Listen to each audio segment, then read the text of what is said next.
morning, everyone. Welcome to the Stock Market Morning Prep video for Wednesday, June 17th. We did get a little bit of pop in the pre-market, and then we had some good follow-through at the opening. 10-minute chart here. Just wanted to show you guys what a real nice trend day is. I mean, we really had a nice move up. We pulled back. We had a nice push up. We pulled back yet again. Not so deep, but we did pull back again. Another little tiny pullback, a little tiny pullback, and then we went flatline going into the close. However, there were opportunities yesterday if you were day trading. This is a nice little move. Although we did have the bigger move right here in the morning, unlike these moves, we had one move sideways, one move sideways, one move sideways. And this is what's been happening for many, many weeks. But it's nice to see a trend day take place.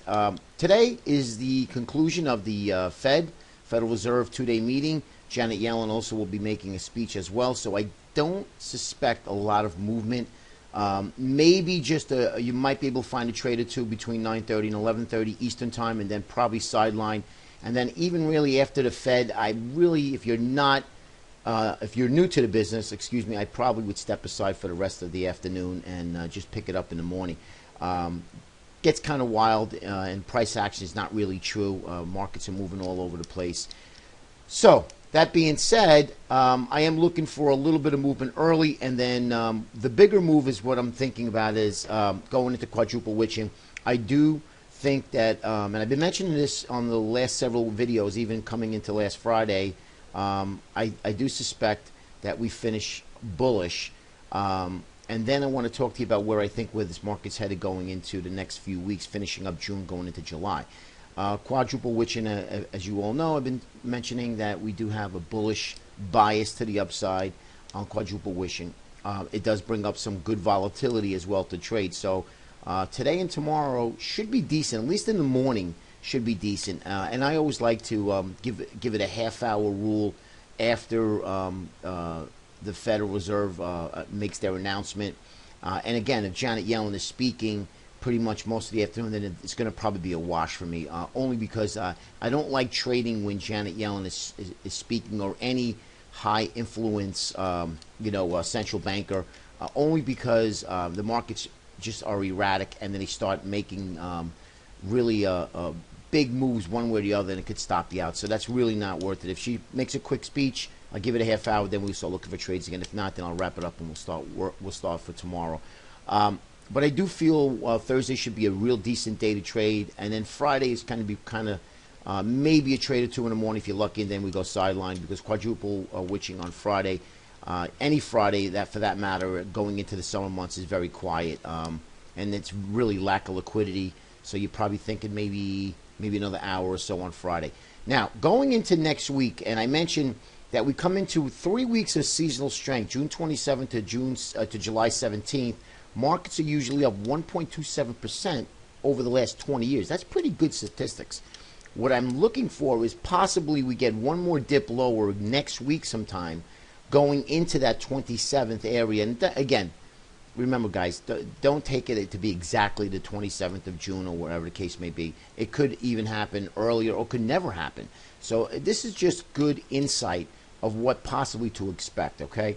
But I'd like to see a little weakness, maybe test that 2080 level again in the S&P, maybe 2075, and then see where we go from there. And if we start to catch a bid early on, or maybe Greece might be resolved, or if not, at least talks are suspended for another several months, which that will probably happen, then we might be able to get into some nice long trades for a couple of weeks, and then see where we go from there. So that's what I'm really looking for the next several. Maybe a little bit of weakness next week, and then markets get bid up again, and probably or hopefully challenge the highs.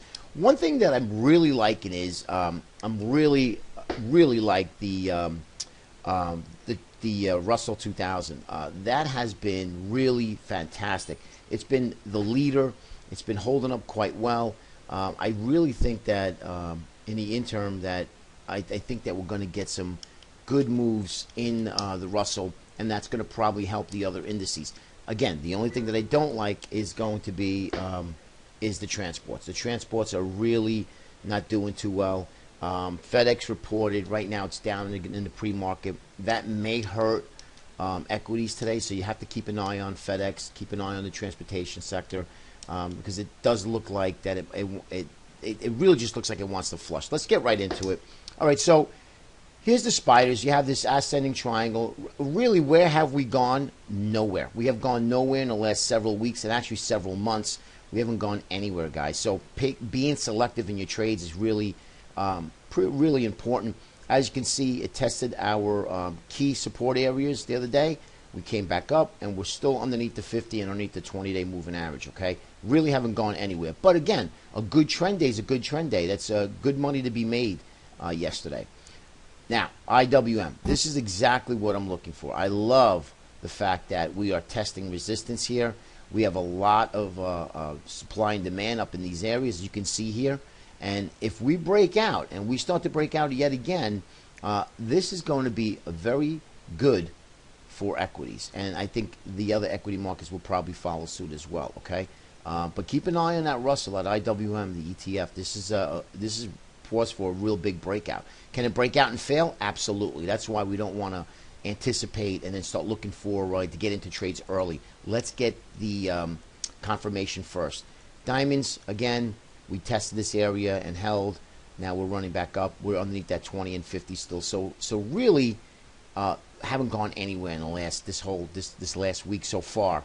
But again, let's see what happens. Anything could happen today with Janet Yellen speaking. Remember, news does trump the charts. Transports. This is our problem child here.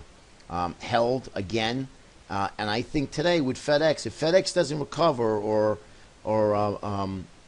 doesn't, or let's put it this way: if FedEx, if nobody wants to pick these up at the lows here at FedEx at 179 and change. The transports are going to break this and going to break on a closing basis. And then I do suspect that we do flush down to these areas. That's not going to help equities. So we do have a mixed picture here with the indices here that we're looking at. Qs, lastly, the Qs, again, same picture. You can see repetitive patterns here. We are underneath the 20. We did break above the 50. The technology sector has been holding up really well. But remember what I said. We have head and shoulders patterns in the industrials, the XLI, and the XLK, which is the technology sector, okay? We have not broken the neckline. So right now, it's just a bearish pattern not confirmed. So let's keep that in mind. Well, let's keep in mind and watch in the next coming sessions and see what happens here, because we could get a quick flush between now and that little seasonal strength of 3 weeks, and that would be a great buying opportunity to look to buy some good quality stocks. Okay? Hope all that helps. Be careful today, guys. Again, Janet Yellen speaking this afternoon, 2 o'clock Eastern time. So be real cautious and be selective in your trading today. Have a great day, and we'll speak to you tomorrow. Take care, everybody.